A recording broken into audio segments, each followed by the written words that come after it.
The cold metal floor pressed against Kira's bare skin as she huddled in the corner of the slave pen.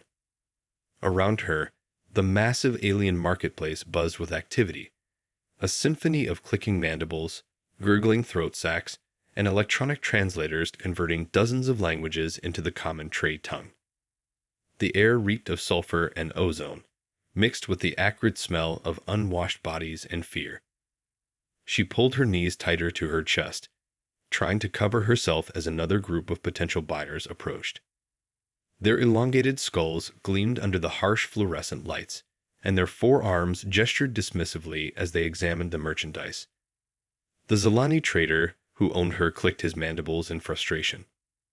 "Look at this one," he hissed in broken common. "Prime breeding age, all limbs intact. Perfect for domestic work or entertainment." The buyers, members of a reptilian species she didn't recognize, leaned closer to examine her. Their scaled faces showed nothing but disgust as they took in her appearance.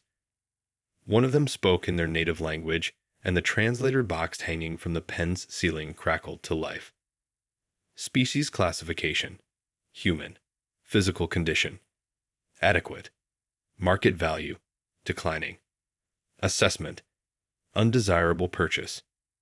The lead buyer straightened up, his forked tongue flicking out to taste the air. Humans are becoming worthless. Too emotional, too rebellious. The Federation has banned their use in most sectors anyway. Find us something more practical. They moved on without another glance, leaving Kira alone with the bitter taste of rejection. It had been the same story for 3 weeks now. Every day, the Zalani dragged her out of the holding cell and displayed her like a broken appliance, hoping someone would take pity and make an offer. Every day, she was returned unsold. The marketplace stretched out before her in all directions, a labyrinth of stalls and platforms selling everything from exotic spices to living creatures. Nexus Station served as the galaxy's largest trading hub, where species from 1,000 worlds came to buy and sell. And somewhere in this chaos, she had become just another unwanted commodity. She remembered the day her parents sold her. The memory still felt like acid in her throat. Earth's economy had collapsed after the alien invasion. Not a violent conquest, but a slow economic strangulation that left human civilization begging for scraps. When the collection ship arrived in their settlement, her father couldn't even look at her as he signed the papers. "She'll have a better life out there," he had whispered, his voice cracking. "Better than starving here with us." But there was no better life waiting among the stars. Humans had discovered they occupied the bottom rung of galactic society. Most aliens viewed them as barely sentient, useful only for menial labor or worse. The lucky ones ended up as servants in wealthy households. The unlucky ones disappeared into pleasure districts or fighting pits. And then there were those like her, the unwanted ones who couldn't even find buyers for slavery. A commotion near the main thoroughfare caught her attention. Shouting voices carried over the market noise, and she saw a crowd gathering around something. The Zalani trader noticed too, abandoning his attempts to attract customers as he moved toward the disturbance. Through the gaps in the crowd, Kira caught glimpses of what was happening. A tall figure in a brown coat was arguing with 3 Korathi enforcers, the station's security force. She couldn't make out the words, but the body language was clear. The Korathi were angry, their bone ridges flaring with aggression. The figure in the coat remained calm, hands visible and non-threatening.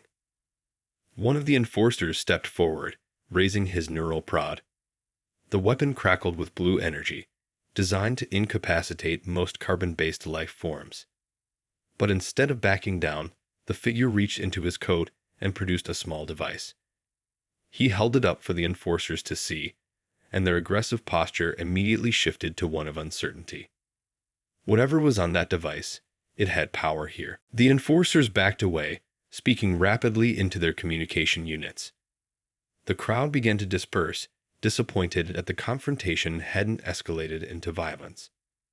As the area cleared, Kira got her first clear look at the mysterious figure. He was human. The realization hit her like a physical blow. She hadn't seen another human since arriving at Nexus Station. He was tall and lean, with graying hair and weathered features that spoke of someone who had spent years navigating dangerous places. His clothes were well-made but practical, the kind worn by someone who needed to move quickly and blend in. But it was his eyes that captured her attention.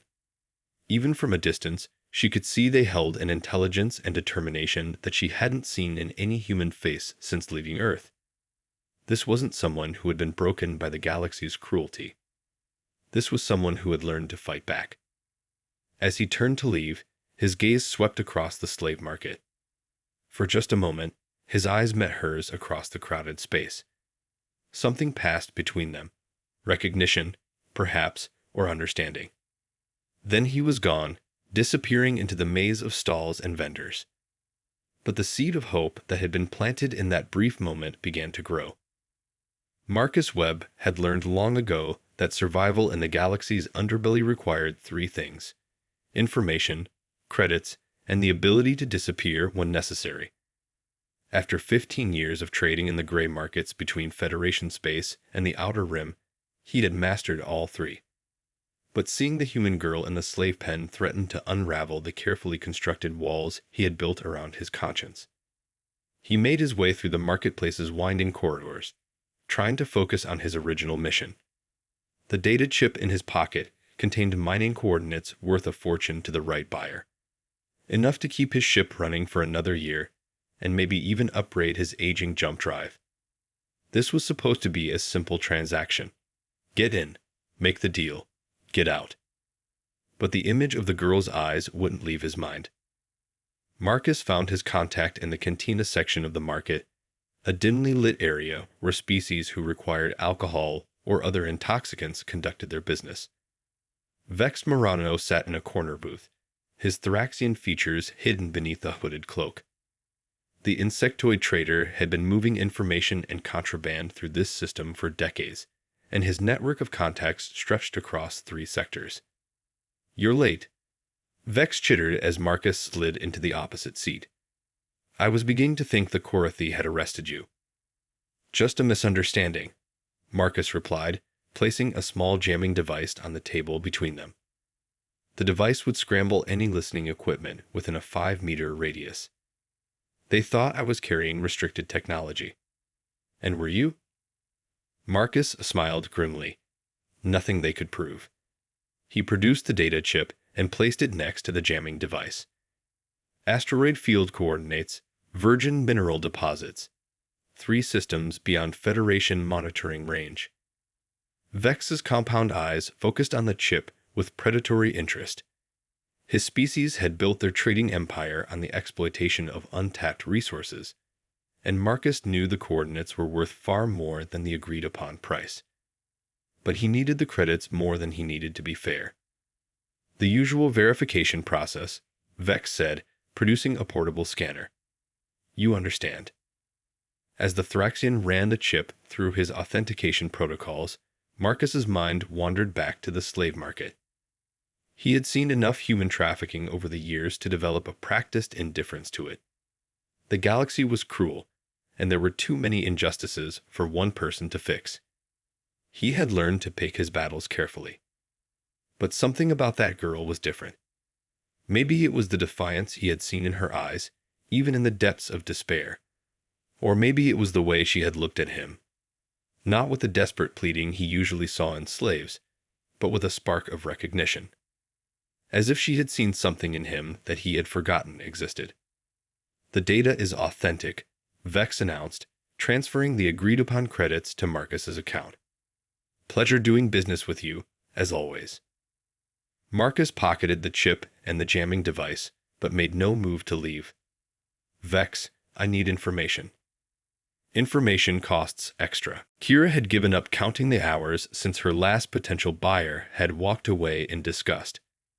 The Zalani trader, whose name she had learned was Grex, had stopped bothering to clean her up between showings. Her hair hung in matted tangles, and the thin blanket he had provided did little to ward off the station's artificial chill. She dozed fitfully against the pen's rear wall, when the sound of approaching footsteps made her look up. Grex was returning, accompanied by a figure in a brown coat. Her heart jumped as she recognized the human she had seen earlier, but she forced herself to remain still. Hope was a luxury she couldn't afford. Not anymore. "This is the one," Grex was saying, his translation device converting his clicks and hisses into common. Fresh from Earth colonies. Young, healthy, trainable. The human, Marcus, she heard Grex call him, studied her with an unreadable expression. Up close, she could see the lines around his eyes and the gray threading through his dark hair. He moved with the careful economy of someone accustomed to dangerous places, his hands never straying far from the weapons she suspected he carried beneath his coat. "Stand up," Grex commanded her. "Show the buyer your condition." Kira remained seated, pulling the blanket tighter around herself. She had learned that compliance only led to more degradation, and whatever dignity remained to her was worth preserving. "I said stand up." Grex's voice rose in anger, and he reached for the neural prod hanging from his belt. "That won't be necessary," Marcus said quietly. His voice carried an authority that made Grex pause. "I've seen enough. But you need to inspect the merchandise properly. Check for disease markers, structural defects." "I said I've seen enough." There was steel in Marcus's tone now, and something in his posture made Grex step back. "What's your asking price?" "For you, honored trader, a special price. 1,500 credits." Marcus raised an eyebrow. "Your associate told me 2,000. Grex's mandibles clicked in what Kira had learned was embarrassment. "Market fluctuations. Supply and demand, you understand." "I understand perfectly." Marcus reached into his coat and produced a credit chip. 1,000. "Impossible." "I paid more than that for transport costs alone."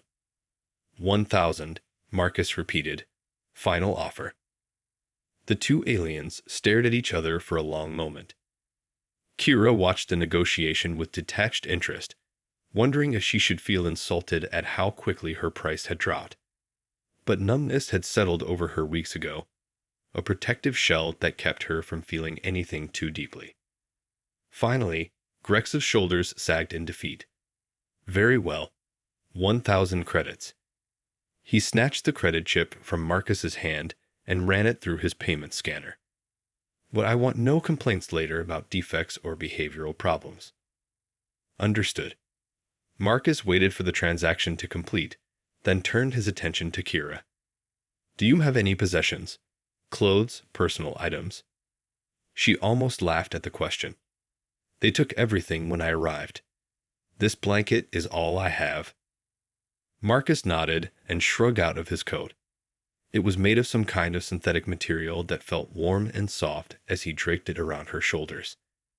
The garment hung loose on her smaller frame, but it covered her completely and carried the scent of machine oil and something else she couldn't identify, something that reminded her of Earth.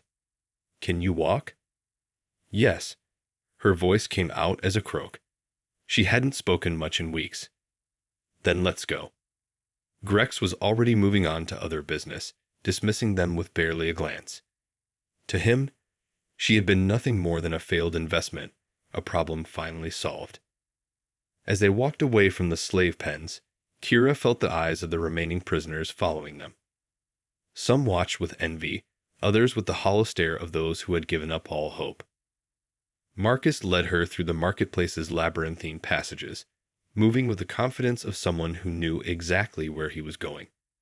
They passed stalls selling everything from exotic foods to illegal weapons, and Kira marveled at the diversity of life forms conducting business around them.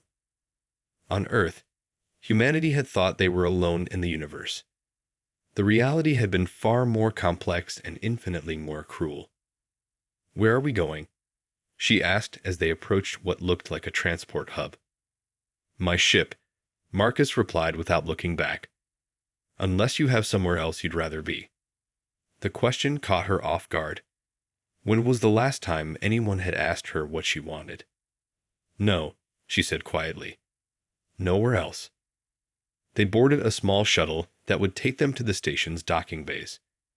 As they settled into seats near the back, Kira finally worked up the courage to ask the question that had been burning in her mind. "Why did you buy me?" Marcus was quiet for so long that she thought he might not answer. When he finally spoke, his voice was barely audible over the shuttle's engines. "Because I know what it's like to be thrown away." The shuttle docked at Bay 47, and Marcus led her down a narrow corridor lined with airlocks. He stopped at one marked with the registration number UES Defiance and pressed his palm against a biometric scanner. The airlock cycled open with a soft hiss. Kira's first impression of the ship was that it was old but well maintained. The corridors were narrow and functional, lined with conduits and access panels that spoke of countless repairs and modifications. The air smelled of recycled atmosphere and engine coolant, but it was clean and warm. Marcus showed her to a small cabin near the rear of the ship.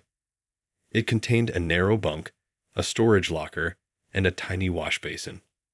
Compared to the slave pen, it felt like luxury. "There are clothes in the locker," he said. "They'll be too big, but they're clean. The washroom is down the hall. Food dispenser is in the common area when you're hungry." He turned to leave, then paused in the doorway. "The cabin door locks from the inside. You're not a prisoner here." After he left, Kira sat on the edge of the bunk for a long time, trying to process what had happened. She was free, or at least no longer a slave. But freedom in a galaxy that didn't want her was a complex thing. She didn't know this human who had bought her, didn't know what he expected from her or what would happen next. But for the first time in months, she wasn't cold. The UES Defiance broke away from Nexus Station 12 hours later, its fusion engines carrying them toward the Outer Rim territories. Marcus had filed a flight plan claiming mining survey operations in the Kepler sector, remote enough to avoid Federation patrols, but not so distant as to attract suspicion from Rim-world authorities. He found Kira in the ship's small observation lounge, staring out at the stars streaming past. She had found clothes that mostly fit, cargo pants and a utility shirt from his emergency supplies, and had managed to clean herself up. The transformation was remarkable. Without the grime and desperation of the slave market, he could see she was younger than he had first thought, probably no more than 22 or 23 standard years. "Beautiful, isn't it?" he said, settling into the chair beside her. She didn't look away from the viewport. "I used to think so. Back on Earth, I would spend hours watching the stars, dreaming about what was out there." Her voice carried a bitterness that seemed too old for her face. "I never imagined it would be like this." Marcus understood that disillusionment. His own first journey beyond Earth's atmosphere had been filled with similar dreams of adventure and discovery. The reality of galactic civilization had been a harsh education. "What was Earth like for you?" he asked. "Dying." The word came out flat and emotionless. "My family had a small farm in the agricultural zones. When the aliens arrived and started importing food from off-world, Earth's farming couldn't compete. Everything we grew was cheaper from planets with better soil and perfect climates." She finally turned to look at him, and he saw the pain she carried behind her carefully controlled expression. "My parents tried to hold on for years, took loans from the colonial administration, borrowed against future harvests that never came. When the debt collectors arrived, I was the only thing of value left to sell." The story was heartbreakingly common. Earth's integration into galactic society had been an economic disaster for most of humanity. While a few had found success as merchants or technical specialists, the majority had been displaced by more efficient alien industries. Those who couldn't adapt often ended up selling their children just to survive. "I'm sorry," Marcus said, and meant it. "Don't be. You saved me from something worse." She studied his face with intelligent eyes. "But you still haven't told me why." Marcus considered the question carefully. The honest answer was complex and uncomfortable, involving memories he preferred not to examine too closely. But she deserved better than evasion. 15 years ago, I was a freight hauler working the Earth colony routes. Young, idealistic, thought I was going to see the galaxy and make my fortune. He paused, watching the stars wheel past. I had a younger sister, Elena. When the economic collapse hit Earth, she was studying at the University on New Geneva. Smart girl, studying xenobiology, wanted to help bridge the gap between human and alien understanding. Kira remained silent, sensing there was more to the story. When Earth couldn't pay its trade debts, the colonial government started seizing assets, including human assets. They rounded up Earth citizens on the outer worlds and sold them to pay the planet's obligations. Marcus's jaw tightened at the memory. I tried to get to New Geneva, but my ship was impounded. By the time I managed to buy passage on another vessel, Elena was gone. What happened to her? I don't know. I spent 3 years searching, following leads across a dozen systems. Found records showing she'd been sold to a Corothan noble house, but when I got there, they claimed she had died of some alien disease. His hands clenched into fists. Maybe it was true. Maybe it wasn't. I never found proof either way. The observation lounge fell silent except for the subtle hum of the ship's systems. Outside, the universe continued its ancient dance, indifferent to human suffering. Is that why you became a trader? Kira asked eventually. To keep searching? At first, but after a while, I realized I was chasing ghosts. So I learned to work the gray markets, moving cargo that wouldn't fit through official channels. Turns out humans have one advantage in galactic trade. Most aliens think we're too stupid to be effective criminals. Despite everything, Kira smiled at that. And are we? Sometimes. But we're also stubborn and adaptable. That counts for a lot out here. An alert chimed from the ship's communication system, and Marcus stood to check the display. A message had arrived via quantum relay, not urgent, but marked as high priority. He recognized the sender's code and felt his stomach tighten. I need to check this, he told Kira. Make yourself at home. The ship's computer can answer basic questions if you need anything. In his private cabin, Marcus opened the encrypted message and felt his carefully ordered world begin to crumble. The text was brief and to the point. Marcus, situation developing on Kepler VI. Human settlement under threat. Colonial security won't intervene. Not enough political value. Could use someone with your skills and connections. Will compensate appropriately. Time sensitive. Sarah Chen.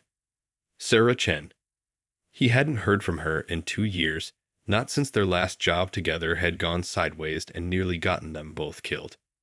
She was one of the few people in the galaxy he still trusted completely, which made her request impossible to ignore. But taking on a rescue mission would mean putting Kira in danger. He had bought her freedom, but that didn't necessarily mean dragging her into his problems. The smart thing would be to drop her off at a safe port and handle this alone. He was still debating his options when Kira appeared in his doorway. I know that look, she said. What's wrong? Marcus hesitated, then showed her the message. She read it quickly, her expression growing more serious with each line. You're going, she said. It wasn't a question. I haven't decided yet. Yes, you have. You just don't want to admit it. She met his eyes steadily. And you're wondering what to do with me.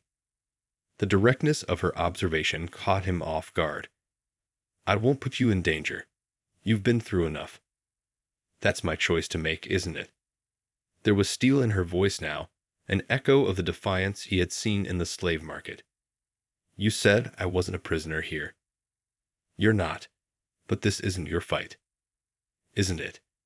Kira stepped closer, her eyes blazing with sudden intensity. How many more humans are suffering out there while people like us run and hide?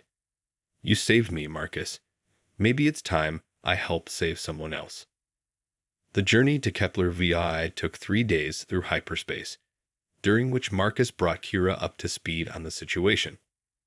The colony had been established 12 years earlier by a group of Earth refugees seeking to build a self-sufficient community beyond Federation oversight. For a while, it had worked. The colonists had found ways to make their harsh world productive, creating a small but thriving settlement. But success had attracted attention from the hegemony, a loose alliance of alien corporations that controlled much of the Outer Rim's mineral wealth. Surveys had detected valuable rare earth deposits beneath the human settlement, and the hegemony wanted access. When the colonists refused to sell, things had turned ugly. The legal situation is complicated, Marcus explained as they reviewed intelligence reports in the ship's briefing area. Technically, the colonists have rights under Federation law. But Kepler VI is so far from core worlds that enforcement is basically non-existent. Kira studied the planetary data on her tablet. How many people are we talking about? About 800. Mostly families with children. He pulled up recent surveillance images showing the colony under siege. The hegemony has cut off their supply routes and stationed warships in orbit. They're not attacking directly. That would violate too many treaties. But they're slowly starving the colonists out. And Sarah Chen, independent security contractor. She was hired by someone on the colony to find help. Marcus's expression grew troubled. The fact that she reached out to me means the situation is desperate. Sarah doesn't ask for favors lightly. As they approached the Kepler system, Marcus put the ship on stealth protocols, masking their energy signature to avoid detection by hegemony patrols. The outer planets were barren rocks, but Kepler VII showed the green and blue colors of a world that had been successfully terraformed. Contact on sensors, Kira announced from the co-pilot's seat. She had insisted on learning the ship's systems during their journey, and Marcus was impressed by how quickly she had picked up the basics. Hegemony destroyer, high orbit. They're running active scans. Any response to our presence? Not yet. We're still outside their detection grid. Marcus activated the communication array and sent a coded signal toward the planet's surface. Minutes passed before a reply came back, coordinates for a landing site in the southern continent, far from the main colony. Looks like we're going down quiet, he said, adjusting their approach vector. Hope you're not afraid of rough landings. The descent through Kepler VI's atmosphere was harrowing. Marcus kept the ship low and fast, using the planet's magnetic field to mask their approach. Twice they had to change course to avoid hegemony patrol craft, their hulls scraping the upper atmosphere as they dove for cover behind mountain ranges. They touched down in a hidden valley 50 kilometers from the colony, the ship's landing thrusters kicking up clouds of red dust. As the engines spun down, Marcus checked his weapons and grabbed a spare pistol for Kira. You know how to use this. She examined the weapon with steady hands. My father taught me to hunt when I was 12. Figured it was similar enough. They were met at the landing site by two figures in environmental suits, one human, one that Marcus didn't recognize. The human removed her helmet as they approached, revealing the weathered features of Sarah Chen. She looked older than Marcus remembered, with new lines around her eyes and gray threading through her black hair. Glad you could make it, she said, embracing him briefly. Though I have to admit, I'm surprised you brought company. Long story, Marcus replied. Sarah, meet Kira. Kira, this is Sarah Chen, the most dangerous person you'll ever like. Sarah studied Kira with the assessing gaze of a professional soldier. Can she handle herself? I'm standing right here, Kira interjected with a slight smile. And yes, I can handle myself. Good. We'll need everyone we can get. Sarah gestured to her companion, who had remained silent throughout the exchange. This is Zek Moltar, our liaison with the Colony Council. He's one of the few non-humans who's willing to help. The alien removed his helmet, revealing features that reminded Marcus of a cross between a lizard and a bird. His scales shifted color slightly as he spoke, which Marcus's translator rendered as emotional undertones. The situation grows worse each day. Zek said, his scales showing deep purples and reds that suggested anxiety. The hegemony has increased pressure on the orbital blockade. Food supplies will last perhaps 2 weeks. Sarah led them toward a camouflaged transport vehicle. The Colony Council is split on how to respond. Half want to negotiate with the hegemony, hoping to work out some kind of compromise. The other half want to fight. What do you think? Marcus asked as they climbed into the vehicle. I think compromise is another word for surrender. The hegemony doesn't want to share. They want the humans gone. Sarah's jaw tightened. But fighting a direct confrontation would be suicide. We're outnumbered and outgunned. As they drove through the alien landscape toward the colony, Kira spoke up from the back seat. What if we don't fight them directly? What do you mean? The hegemony is using economic pressure because they can't legally attack the colony. That suggests they're following some kind of rules or oversight. Kira's voice grew more confident as she developed her thought. What if we could make the cost of maintaining the siege higher than the value of the mineral deposits? Sarah and Marcus exchanged glances. Go on, Sarah said. The hegemony ships need supplies, fuel, crew rotation. That infrastructure has to be vulnerable somewhere. If we could disrupt their logistics instead of fighting their military. Hit and run tactics, Marcus realized. Make the blockade too expensive to maintain. Exactly. And if we could get evidence of their illegal activities to Federation authorities. Zek's scales shifted to brighter colors. Hope, Marcus realized. The colony has been trying to establish communication with Federation oversight for weeks. But the hegemony has been jamming long-range transmissions. Then that's our first target, Sarah decided. Knock out their communication jammers and get word to the outside galaxy. Once there's political pressure from the core worlds, the hegemony will have to back down. As the colony's lights appeared on the horizon, Marcus felt the familiar mixture of anticipation and dread that came before dangerous work. But looking at Kira's determined expression and the vehicle's dim lighting, he realized something had changed. This wasn't just about saving strangers anymore. It was about proving that humanity still had something worth fighting for. The plan came together over the next 18 hours, as Sarah and Marcus worked with the colony's technical experts to identify weaknesses in the hegemony blockade. The alien corporations had made a crucial mistake. They had assumed that a small human settlement would lack the technical expertise to mount any meaningful resistance. They were about to learn otherwise. Kira proved invaluable during the planning phase, her fresh perspective helping to identify opportunities that the others had missed. She had spent her time in the colony talking to the residents, learning about their capabilities and resources. What she discovered surprised everyone. They're not just farmers, she reported to the planning committee.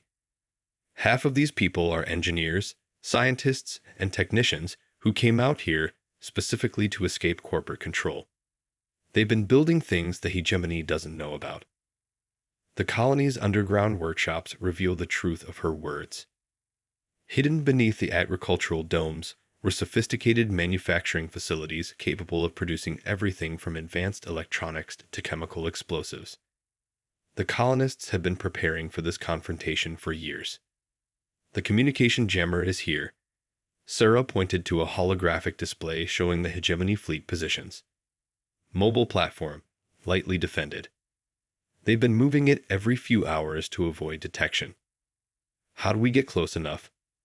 Marcus asked. Zek's scales shifted to patterns Marcus was learning to recognize as determined satisfaction. The colony has been developing stealth shuttles for mineral surveys. Modified designs that can mask their energy signatures from most scanning systems. Dr. Elena Vasquez, the colony's lead engineer, activated another hologram showing a sleek craft unlike anything Marcus had seen before. We call it the Ghost. Designed specifically to avoid detection by corporate survey ships. If we can get within 5 kilometers of the jammer platform, we can deploy a focused EMP burst that should knock out their systems long enough to send a message to Federation space. What about getting out afterward? Kira asked. That's the tricky part, Sarah admitted. Once we hit the jammer, they'll know we're there. We'll have maybe 15 minutes before every hegemony ship in the system converges on our position.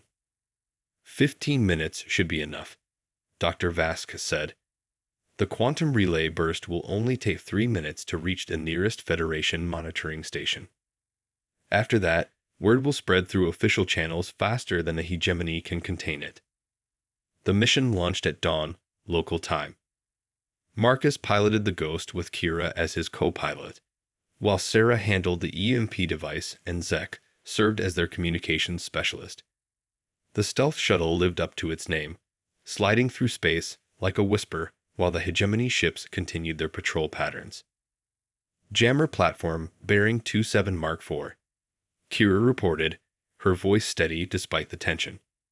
Range 6 kilometers and closing. Marcus adjusted their approach vector, using the planet's gravity well to mask their final approach. The jammer platform was exactly as intelligence had described. A converted cargo hauler bristling with communication arrays and signal boosters. 2 escort fighters flanked it, but their pilots seemed bored, flying lazy patrol patterns that suggested they weren't expecting trouble. EMP device armed and ready, Sarah announced from the weapon station. I'll need to get within 2 kilometers for maximum effectiveness. Zek, start preparing the transmission package, Marcus ordered. We'll only get one shot at this. The alien's fingers danced across his console, assembling the detailed evidence package that would expose the hegemony's illegal blockade to Federation authorities. Recorded conversations, orbital survey data, and testimony from colony witnesses. Everything needed to trigger an official investigation. They were 1 kilometer from the target when everything went wrong. Contact. Kira shouted as new signatures appeared on her screen. 3 heavy cruisers dropping out of hyperspace. They're moving to intercept. Marcus felt his stomach drop. How did they know? Doesn't matter now, Sarah said grimly. We're committed. Take us in. The Ghost accelerated toward the jammer platform as alarm klaxons began wailing across the hegemony fleet. The escort fighters broke from their patrol patterns, converging on the stealth shuttle's position with weapons charging. 2 kilometers, Kira called out. Sarah, you're in range. Firing EMP burst now. The device discharged with a brilliant flash of electromagnetic energy that washed over the jammer platform. Its communication arrays sparked and went dark, and Marcus saw the escort fighters wobbling as their navigation systems struggled with interference. Jammer is down. Zek announced triumphantly. Transmitting now. The quantum relay burst erupted from their antenna array, carrying its precious cargo evidence toward Federation space at faster-than-light speeds.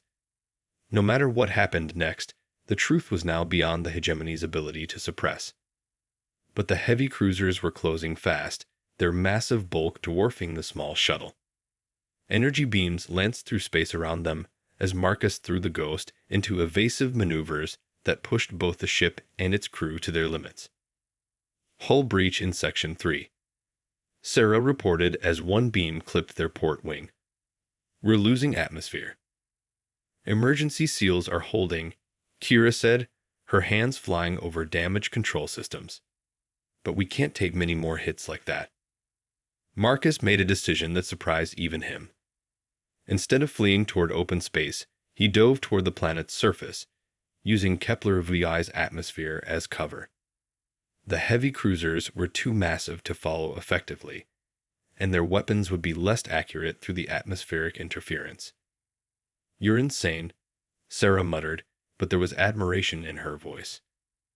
They broke through the cloud layer with hull plating glowing from atmospheric friction, the pursuing fighters still on their tail. But the colony's defenders were ready. Surface-to-air missiles launched from hidden positions, forcing the hegemony pilots to break off their attack. The Ghost limped to a landing at the original rendezvous point, its hull scared but intact. As they climbed out of the smoking shuttle, Marcus's communication device chimed with an incoming priority message. This is Admiral Harrison, Federation 7th Fleet, the voice announced. we'd have received credible evidence of illegal blockade activities in the Kepler system. All hegemony vessels are ordered to withdraw immediately pending formal investigation. Through the valley's rim, they could see the alien warships already beginning to move, their threatening formations dissolving as they retreated to the system's edge. The blockade was broken. 3 months later, Kira stood on the observation deck of a Federation legal station, watching as hegemony executives were led away in restraints. The investigation had uncovered a network of similar illegal operations across the Outer Rim, leading to the largest corporate prosecution in galactic history. Marcus joined her at the viewport, looking older but more peaceful than she had ever seen him. "So what's next?" she asked. "Sarah's offered us both positions with her security firm. Legitimate work, helping protect colonies like Kepler VI." He smiled. "Turns out there's demand for humans who understand how to fight dirty." Kira nodded, thinking of the spark of defiance that had kept her alive in that slave market. It had grown into something larger now, a purpose that extended beyond mere survival. "I'd like that," she said. "But I want to add something to our services." "What's that?" "Rescue operations. There are still humans out there being sold in markets like the one where you found me." Her eyes hardened with determination. "I think it's time we started bringing them home." Marcus looked at her for a long moment, then extended his hand. "Partners?" She shook it firmly. "Partners." Outside the viewport, the stars wheeled in their ancient patterns, no longer symbols of abandonment and exile, but waypoints on a map leading toward redemption. In a galaxy that had tried to throw them away, 2 humans had found their way back to each other and discovered that sometimes the most broken souls could indeed become the most powerful forces for change. The fight was far from over, but they would face it together.